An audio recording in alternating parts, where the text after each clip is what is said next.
on the record right now. Welcome, world. My name is Patri Derek Pan. I'm the CEO and president of Khmer Inc., the world's leading news hub on the Cambodian diaspora. Tonight, we have a special guest live from Siem Reap, Cambodia, Dr. Chouly U. Welcome, Dr. U. How are you? Thank you for having. I'm good. I'm doing well today. How's the weather there in Siem Reap? I miss Siem Reap. How's it over there right now? It's nice as usual. You don't need a sweater. You don't need a sweater. Oh, I would hope not. It's almost the hottest time of the year there in the country. I'm looking forward to it. So Dr. U, for those that don't know her, she's an ecologist and currently a lecturer at affiliated with the School of Field Studies. Can you tell us a little about what you do currently right now in Siem Reap? All right. First, thanks for having me, and you can call me Chouly. That's my first name. Okay. So my main role is lecturer. My title is resident lecturer for the conservation science course. The main instructor for that course. I teach concepts and theories about conservation and environment. And the model of our program is to teach students in the classroom about concepts and theories, and then bring students to the field, applying the skill and knowledge they learn by visiting the place that we talk about in class, and also meeting with stakeholders who are involving in the field. Okay. How did you get involved in this line of work? Can you give us a little bit of background, like your training, your education? Like how do you get into this type of work in the first place? It's a long evolving process. So it started with my enthusiasm and interest in nature overall, and on environmental issues. So my favorite subject is always biology. So. And that's how it got started, I think, and that's why I did my undergrad in biology at the Royal University of Phnom Penh. Okay. And the more I learned about nature, about environment, the more I fell in love with it. And then the more I feel the need to protect it. And also the more I realized that I have this responsibility to protect these important resources that we have that support our life. It's made me realize that I need to gain more knowledge, more skills in order to be able to protect these resources. So it made me. So after I finished my undergrad degree at Royal University of Phnom Penh, Cambodia, I applied for a graduate degree in Thailand at Asian Institute of Technology. Okay. In the field of natural resource management. And then after that, I returned to Cambodia and taught at a university where I graduated from in Phnom Penh. Okay. And then I still feel the need that I need to earn more knowledge and skills, especially in the ecological field. And the more I work in the field, the more I think I need to know more about it. And those are skills that I can earn in the US, and then I start to apply for scholarship, and then I got a Fulbright scholarship to study at Texas A&M. Texas and I work with Amanaki. And so I work with Dr. Brian Miller. He's a freshwater ecologist. He taught me about fish and rivers, and where I apply all these skills for my PhD research in the Mekong of Cambodia. So it's a long, evolving process how I got involved in this. How many years is that total? How many years does that encompass? Like what you just shared with us with your education and your teaching. Like how many years did you just explain to us? Just trying to get an understanding. Well, what was that? Since birth, you've been very, very passionate about saving wildlife and animals, or like, I'm just joking about that, but like you've been involved with this line of work for, it seems like, what, 12 years, if I'm doing my math correctly, or if not more. Yes, more than 10 years. Make me feel old now. More than 10 years. Yeah. Mm. But that's including earning the degree and things. But yes. Right. And so what year did you go back after you finishing your PhD there in Texas A&M? I finished at the end of 2013. That's when I returned to Cambodia. I see. And what kind of issues do you see right now that's going on? What are the biggest issues that you see that Cambodia in that region is experiencing right now in terms of the line of work that you do and the issues that you're passionate? What do you see as like the biggest trouble spots or areas of conservation work? So first of all, conservation is a complex. Conservation and environmental issues are complex issues. It involves more than one discipline and many stakeholders, many people, many actors. And in Cambodia, it's still a developing country, and where we have many people who are, especially poor people, whose livelihood depending on natural resources for their survival. So we are facing this fast-growing economy where people are using the resources to the extent that it's too much, that the resources can come back to return to the original state. We call it resilience. So people have been using the resources to the level that the natures can cope. So many places there's over accesses of resources like fishery resources, forestry resources. I see. Do you have a favorite animal in conservation, like a favorite region for seeing wildlife? The current work that you do now. I know you're based in Siem Reap, but like, do you have a favorite animal in the work that you do for conservation? And is there like a particular area that you just been attached to do work and check out the wildlife in that area? Yes, I have actually more than one favorite region to see wildlife. But for the animal that I love in Cambodia, I think it's the giant Mekong catfish. The catfish, yes. I thought that was fake. I saw those photos on Google Images, and we shared on Khmer many times. Is that real? Like I've been to Cambodia for 3 years. I never seen anything that big. So Dr. Chouly, can you confirm those fishes are that big? Those are real fishes. They're real. They exist. They exist. But they becoming rare now, and they like twice as big as me. How many pounds is that? Seriously, they're that big? Wow. In pounds, probably 400. Wow. Yeah. So for those that are watching right now and listening to this, there are photos that we've shared on Khmer that we've seen on like Google News and Google Images that shows this really gigantic fish. It looked Photoshopped to me. For even like an American like me who's been to Cambodia and seen the wildlife in the country, I've seen these photos of fishes and I'm sort of overwhelmed that it's real. But Chouly has confirmed that they exist. And so that's your favorite animal in the region. Have you held and seen it in front of your own eyes yourself? I don't have the fortunate yet, but I hope on my next. Okay. See, it's still a myth then. To me, it's still a myth. But I saw if you confirm it today, I would have like, yeah, I believe it now. But I saw the sister of the species there, like but about half the size of the species, about my size. Wow. Wow. Yeah. 200 pounds. Wow.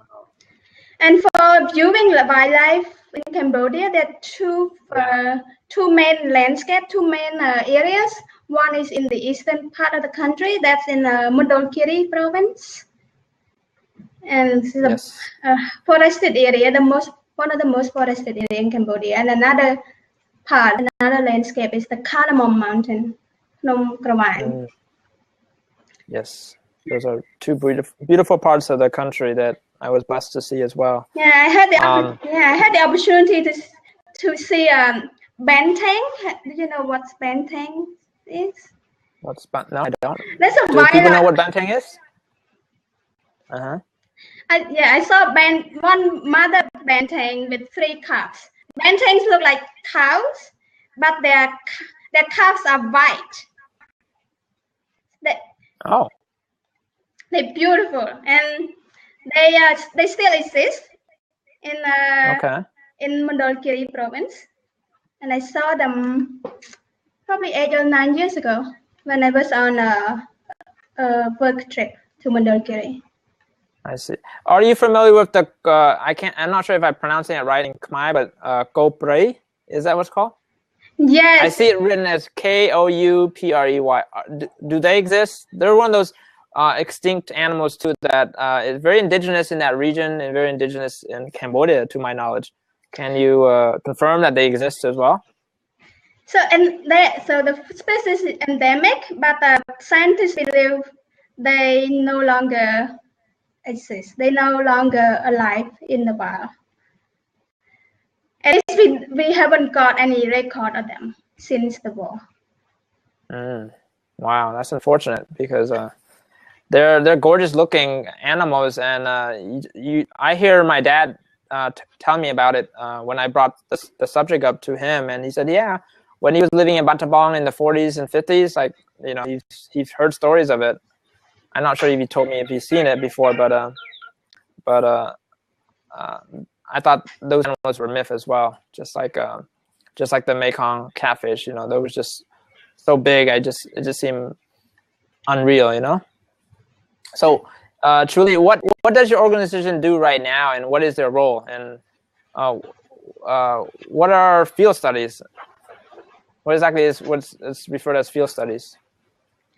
So we are study abroad program that focusing on providing trainings on environmental aspects and issues.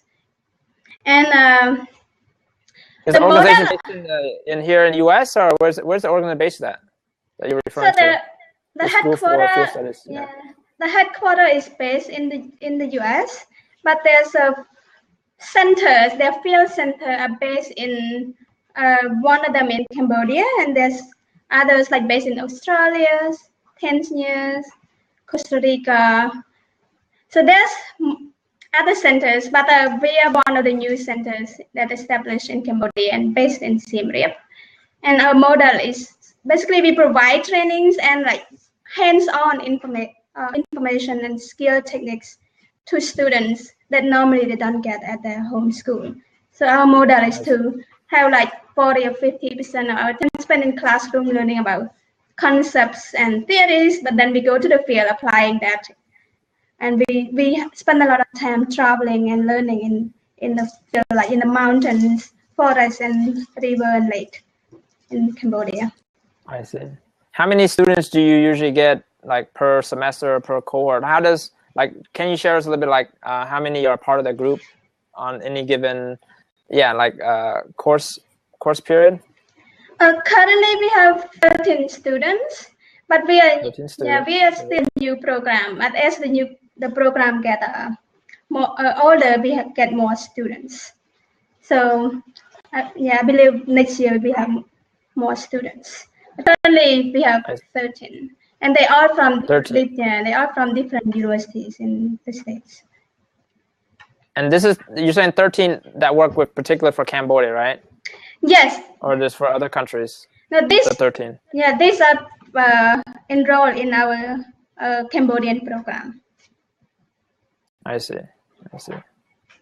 Not bad. And then what year is this? This program has started now for Cambodia. What year is it on right now? We at we has been here for 1.5 years. 1.5 already. Yeah. Are you currently like recruiting? Or are you guys looking for more students for this upcoming cohort. Can you share us a little bit about like how does that work? Like for those that's watching us now, and for those that's going to watch us later when this broadcast get replayed, like how can people get involved with the School of Field Studies, and how can they get involved with this program? Because it sounds amazing if I was into that field, but biology is like probably my worst subject when I was in school at the University of Washington. But I'm sure there's a lot of other people that are into this field. How can they get involved? First of all, it's not only focus on biology. It also bring in other aspects in the environments like socioeconomics, policy, and like we have one course on like ecosystem and livelihoods and environmental ethics. And my course is the more sciencey one, the conservation science. And for students, how they get involved, we have a group like we call a marketing team, who's go to different universities and meet with students and also student like student centers, tell them about our program, and also they can go to our website and they get in. Yeah, they can apply, and we also have some scholarship that students can get financial support. Are these scholarships just open for just Americans in general? Is there any special benefit for being Cambodian American to apply? That's a great question. Actually, this scholarship is for Cambodian and Vietnamese heritage. Oh wow! That are American nationality, the American citizenship. That they have American citizenship, right? If they enroll in an American university, and oh wow. But I think I'm sorry. So you're saying there's scholarship opportunities for those of Cambodian and Vietnamese descent that are enrolled at an American university currently. Yes. There are opportunities available for them. All right. I hope everybody's listening that are Cambodian and Vietnamese right now. That's a free ticket to Cambodia. That's like, I don't know. That seems like a no-brainer to me if I was undergrad again.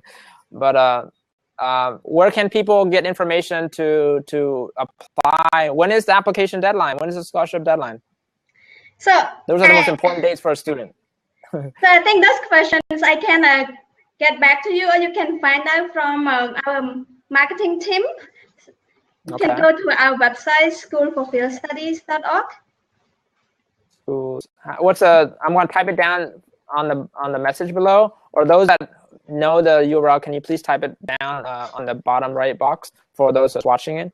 Do you know the name of the URL, Chouly?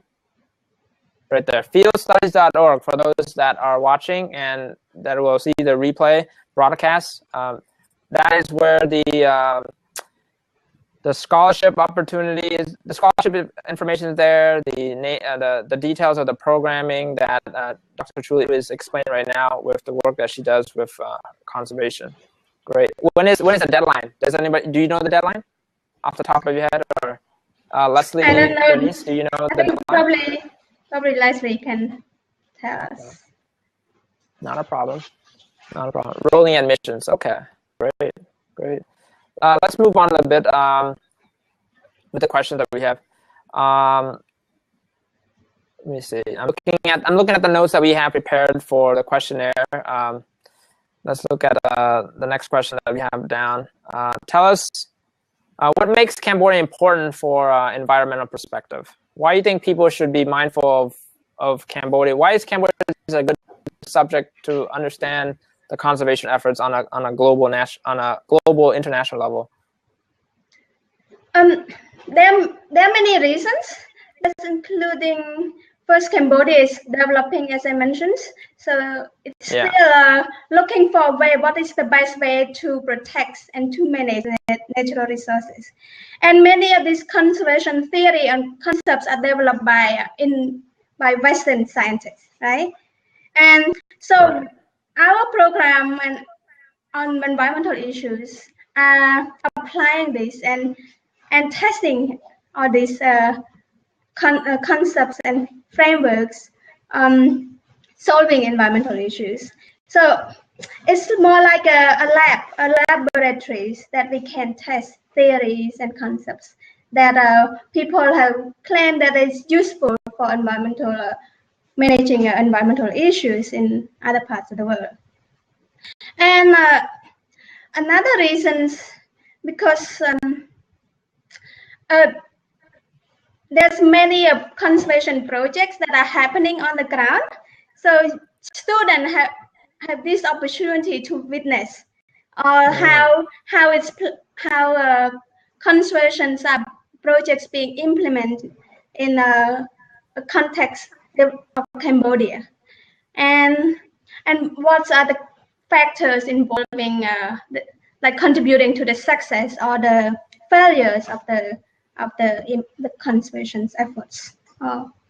And so it's one of the rare opportunities, especially for students coming from Western society, where there's this is a place where the issue is very complex. It's involved not only people at the top, but there's also stakeholders in the community level that are depending heavily on the resources and also involved in the managing of the resources. I see. Can you share with us, especially for someone like myself, I think, and the majority that's probably watching this that's very new to this subject, can you share us, to your knowledge, like what's being done on a regional level with ASEAN, with sort of the countries that has the Mekong running through? Like, can you share us any initiatives and like programs that these countries and these nations are doing to conserve the wildlife and the vegetation, and like what kind of conservation efforts are being done on sort of a regional level between ASEAN and the Mekong region areas? Are there any efforts and initiatives that you're aware of that's being done? So there's this agency called the Mekong River Commissions. Yes. Where there's delegates from countries in the lower Mekong, that include Thailand, Laos, Cambodia, and Vietnam, collaborating to in order to solve any environmental issues in the lower Mekong. So that's their mission, is to provide recommendations and also to provide and to share the recommendations to protect the environment and to collect and share information among the countries in order to that necessary for the environmental solutions. So Mekong River Commission is one of the examples that countries in the lower Mekong are working collaboratively to solve environmental issues. And that includes also like hydropower development plan.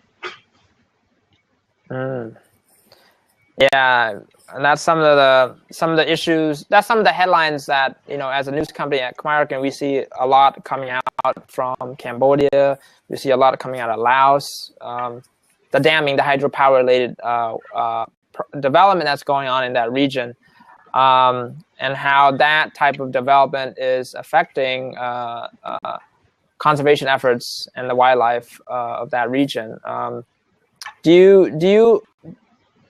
Is your outlook in that region very positive, or very negative, or very indifferent of what how you see things being done in that region, being based there, being sort of a Cambodian national, and being a research scientist in this field?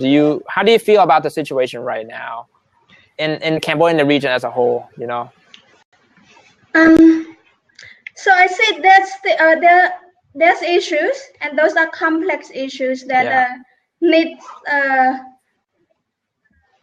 like stakeholders from different backgrounds, different level in the management field, and also it needs many discipline and expertise to solve. But overall, I feel there's still hope in this country. Especially currently, our government have banned dam construction until 2020. So that's some hope and opportunities to protect the environment. I see. For those like myself and the general public who are not doing the same work that you do, what kind of advices or suggestions can we do to be more conscious about or play a more effective and more proactive role in the conservation efforts for Cambodia in that region? Is there any suggestion that we could do as citizens of the world, citizens of people that love the country, that region of Cambodia? Like, is there any advices or suggestions that we could do to play a more proactive, positive role in protecting our wildlife, protecting the conservation efforts by people like yourself and others? Oh, that's a big question. Yeah. I think first to get informed about what's there, what's going on, like what's the wildlife, what are the habitats and forests there, and to learn what's happening on the ground, who's doing what, and then like try to be part of these efforts. If there's might be already some efforts going on, like you can volunteer with NGOs and or even just teach next generations about how important the environment is and how they can be involved. This is also part of participations. Great. Yeah. To specify, like,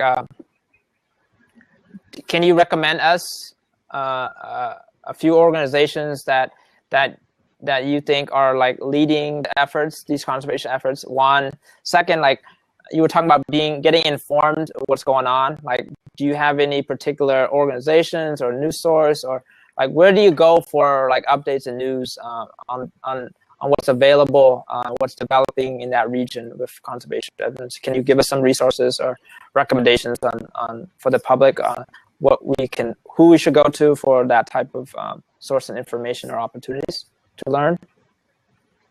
So nowadays, with the social media advantage, we have Twitters and also emails and subscriptions.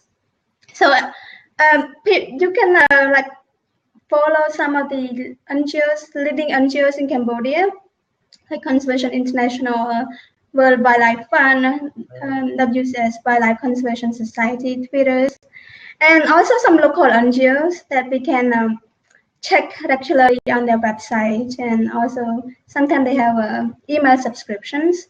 We can learn about what they're doing in Cambodia, and if they need any help or volunteers or any work that they need to be done and can contribute.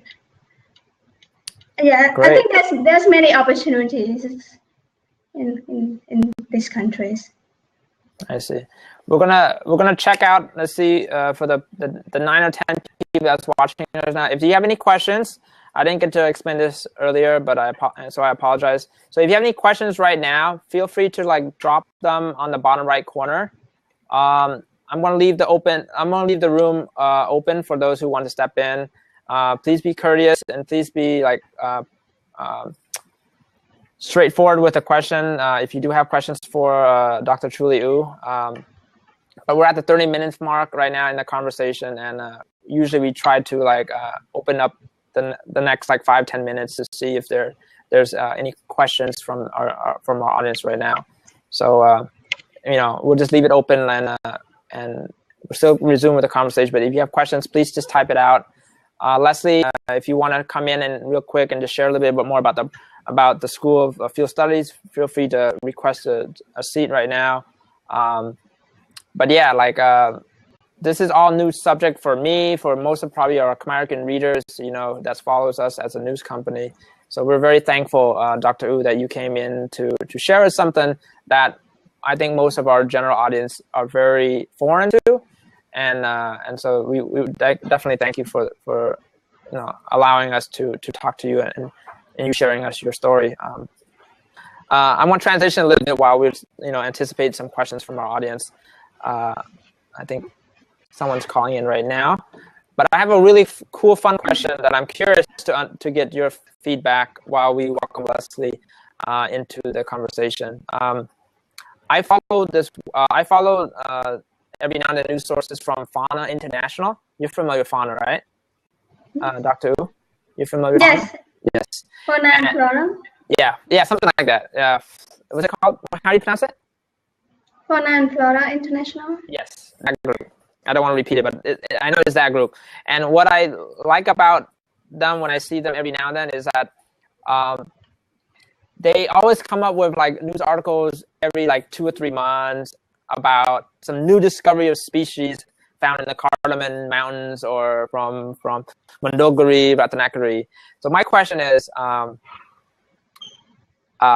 do you think there's a lot of like undiscovered wildlife wildlife that Cambodia and Southeast Asia has to offer that scientists and other like scientists have yet to discover? Have you experienced and seen wildlife has never been documented for the world to see yet? Like, share a little bit about your work on the ground and the type of wildlife that you experience. Because it sounds like Cambodia and that region is so it's so new and untapped that every few months this organization is always coming up with some weird lizard that that's never been discovered. So can you share us a little bit your thoughts on that? That's a good topic that you mentioned. So another benefit of students coming to learn in Cambodia is that Cambodia is very rich in biodiversity, in like species diversity, and many of them have not been documented or discovered by scientists yet. So one should not be surprised that every like couple months you see new species have been discovered. Actually, during my PhD research, I discovered a new fish species from Mekong. What new fish? Fish. Oh wow! It's the Chouly fish. It's loach. It's a smallest fish species. Loach. It's at the bottom of the river, of the Mekong River. But I found it in one of the main tributary of the Mekong called Mekong River in northeast of Cambodia. So it's a great opportunity for students to come and learn about biodiversity and environmental resources in Cambodia, where there's a lot to discover. There's a lot more for scientists to document. And one of our goals in our program is to establish, because many of these have not been documented. So one of our goals is to establish baseline data on the fish species, on plants like medicinal plants species in the lake, the Tonle Sap Lake, and in the mountains of Choulys. And so that decision makers can use these information to make good decisions on managing these resources. So, I see. So yeah, wow. It is very exciting to study environment here. There's a lot of things. I would think so. You discover your own fish. Do you have it? Has that fish been officially been renamed to reflect the discover you for that? It reflects the process and like requested the name change. So we name it's a new species, so it hasn't been named before, and we name it Cistura diminuta. It means small loach because it's very tiny loach. Wow, that's pretty cool. I once had a star named after me, and that was the most personal creation I felt like I had attached to. But you have a whole species of fish named after you. That's pretty cool. Yeah. I'm trying to get Leslie right now to come in. Okay, she's showing in. Let me see if I can get her to come in.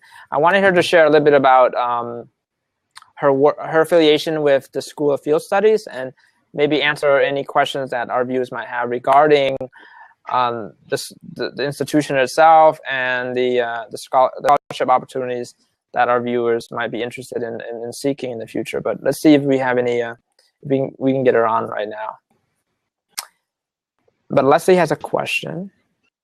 Oh, poor internet signal from Dr. U. Leslie, can you hear me? It shows like a pulsating, vibrating box for your seat, and so I'm not sure. Dr. Wu, can you hear me? Your box that now says poor internet signal. I'm not sure what's going on. So you're just staring at me and just watching me for the time being, all our 10 viewers. Leslie, can you hear me?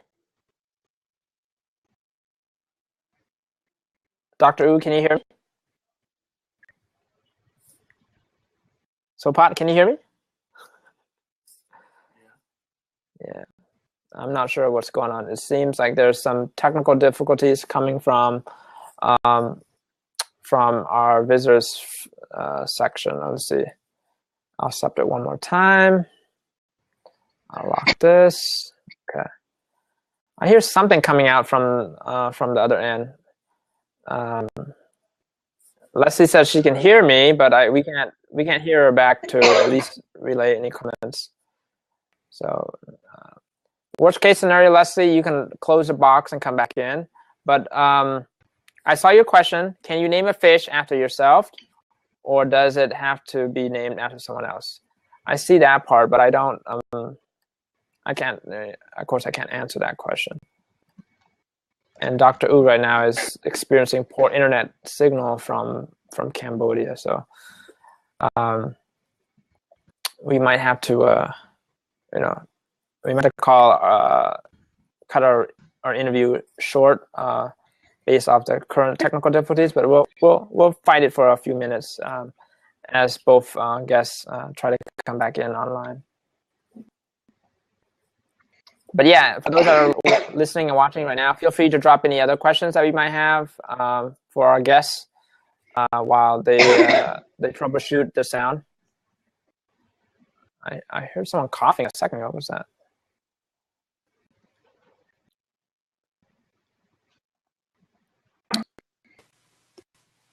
Ah, hello. Hello. How are you? I'm good. How are you? Can you introduce yourself to our viewers? Sure. I'm Leslie Bernice. I work with the School for Field Studies. I'm based in the headquarters office in the United States, and Dr. Wu is based in our Cambodia Center. And we work together. I work more on the recruiting side of things, where she's the brains in the operation. And there are other faculty teach our students when they're in the field. I see. Can you hear Dr. Wu? We don't see her face. And I can hear her, yes. Dr. Wu, can you talk and say something? Okay, she's about to get on, I guess. Oh, who's that? Sorry, I'm gonna kick. Sorry, Sean87. Can you, Dr. Wu, can you get on for a second? While she's trying to get on, I'll accept it when she requests it. Is she under Sean87? I don't think so. No, she says she's talking. Okay. Here she is. Here she is. Okay, that should work. Let's see. While she gets in online, can you share a little bit more in details about the scholarship opportunity that Dr. Wu was explaining a bit? Like, give us some logistics. Absolutely. Sure. So we have, one of the things that we do in our school is that we really get involved with our local communities in our field stations. So the research that our students are doing is research that the local communities, like in Cambodia, for example, have worked with us to say this is important research. And so to do that, it's really nice for us to have students with the same heritage of the countries that we're working in. Okay. So we've made a real effort to say to students, if you're of Can you hear me now, Derek? Cambodian heritage, yeah, if you're Vietnam, into Vietnam. Hey, welcome back. We want to make sure that these students have the opportunity to come. So we've set aside some special scholarship funds for these students. So when they apply, they get accepted to the program. They can apply for these aid funds as well, and then we can give them additional support to come on the program. How long is the program? Like once they get accepted? Yeah, we can hear you, Dr. Wu. The program is, it's a semester length program. So we run in the fall and in the spring. And so it's just a typical college semester. So students will go to their colleges and then decide to do one study abroad semester, apply to our program, and then they will come over and go to the program for, for the fall or the spring semester. Most of the time, they're going to earn. Okay. Can you hear me so far? Can you hear Leslie? Oh, what happened? Leslie, can you hear me? Oh, this is like the college credit. Leslie, we just got disconnected. I'm not sure if you can hear us right now from our end. We've never had this problem before. Okay.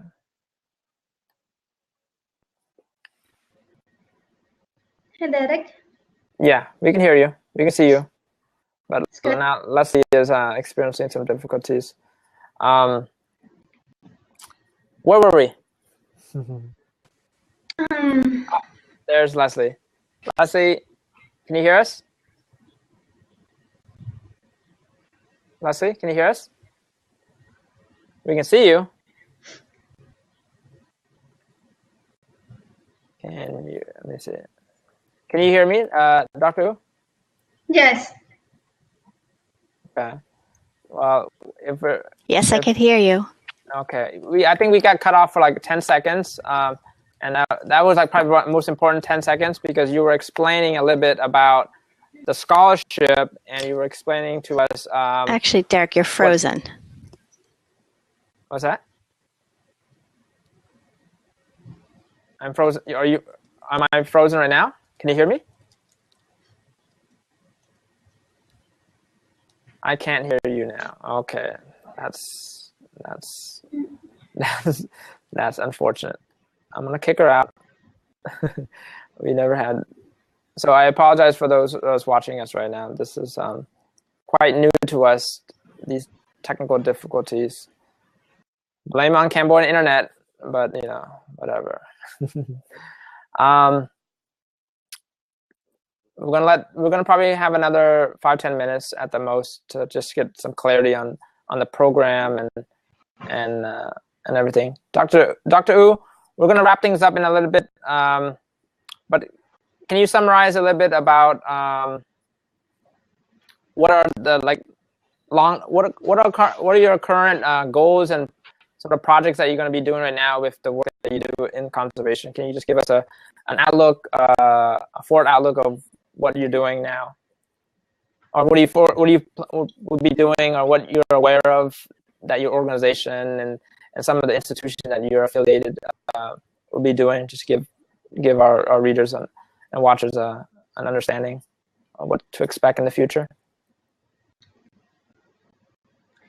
So our program mission is to provide trainings on environmental issues to college students, to American college students, by applying theories and concepts to local environmental issues.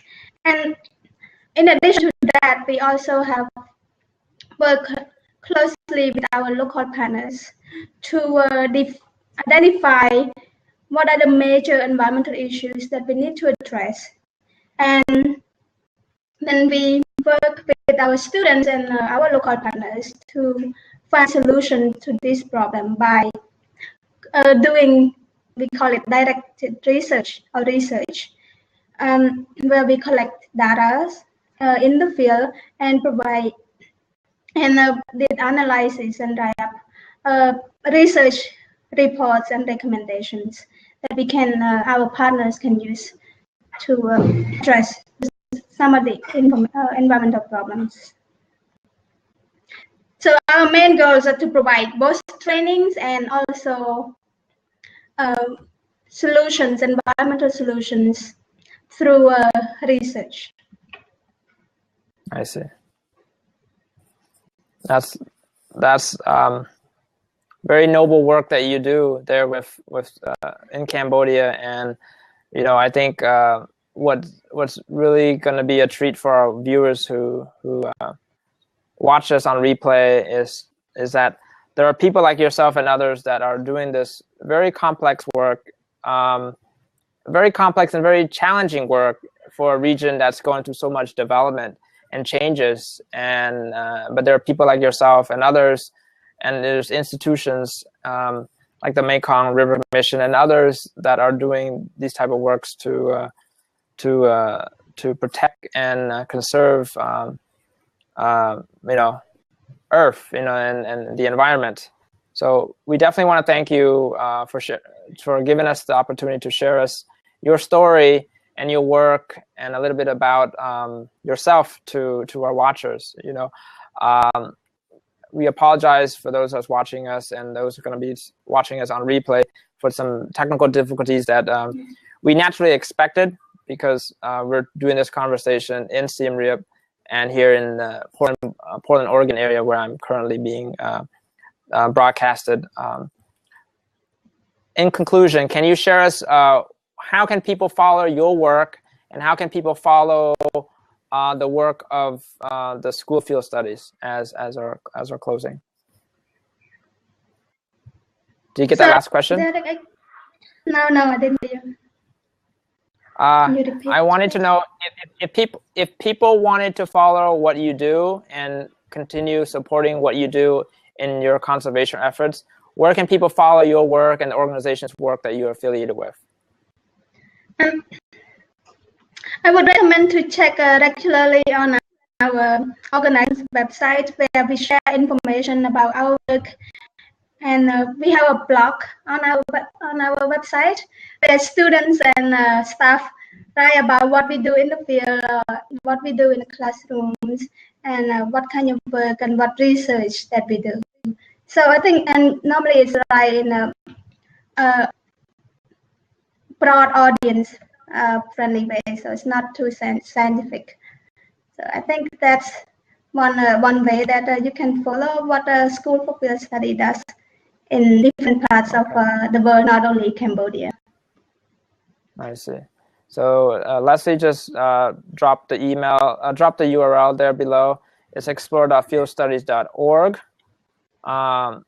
This, whatever is being shared on the right side of the box, is archived and documented. So when people access the replay of this interview, they can still see and access that link. So they can follow you there. Exactly. If people have questions directly to you, is there a way that people can reach out to you? Do you have a general public email that you want to share, or how can people ask questions to you directly? Is there any way that you want to allow yourself for the public, or should you just recommend that they reach out? They can email School for Field Studies, and then they will forward the information to me, and then I can they can direct the email to me, and then I can respond to that email. Great. So I see the email right there is sfs@fieldstudies.org. And is the School of Field Studies on social media? I'm not sure if you guys have a Facebook, Instagram, and all that good stuff. Can you, Leslie or Dr. Wu, confirm that you guys have any social media presence? Yes, we do have Instagram and Facebook. Okay, great. 80% of our followers is like 16 to 35. And so for those who do want to follow, they probably will likely follow via social media than anything else. Great. Any last words or comments before we let you resume your day? It's what time is it there in Siem Reap right now? It's like almost 9 p.m. here in the West Coast, but what time is it there? It is almost noon. It's 11:54. Almost noon. It's almost lunch. So any last words you want to say to those watching right now before we depart? Just I want to thanks for having me on this program. It's my pleasure to share about my knowledge and my background. And my last word would be come and visit Cambodia and see what's wildlife and natural resources are here. Great. Well, thank you, Dr. Chouly Yu. Thank you, Leslie, for stepping in for a little bit. And thank you to our watchers, from the World Wide Web and being patient with us tonight as we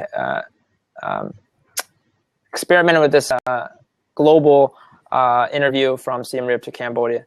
So I just want to thank everybody, and hope everybody gets to learn a little bit about what's going on in Cambodia, learn a little bit about Dr. Chouly U's work, and hopefully join us for our future broadcasts in the future. So I just want to thank you again, and some Jumrib to Dr. Chouly U and those who are watching us tonight from the US and from Cambodia. Thank you. Thank you. Have a good night. Yeah, some Jumrib. And good night, everyone. And for those who are watching us and didn't catch and join us late, the replay will be shown on the same URL address, blab.im/Khmercan, or go onto our YouTube channel at youtube.com/KHMRCN. No vowels. You can watch the full interview in its entirety at those two links. Some Jumrib and good night. Jumrib